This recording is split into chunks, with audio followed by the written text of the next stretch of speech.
Hey doing guys, this is Joe and Blake from LVV. You see this capacitor here? Blake was saying, what were you saying, Blake?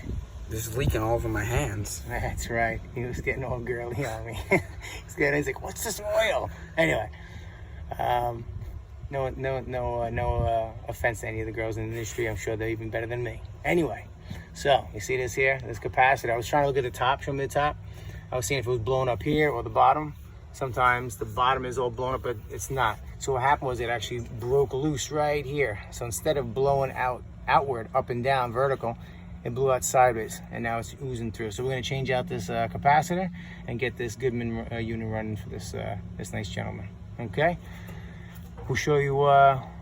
We'll attach this with a pick so you can see the finished product.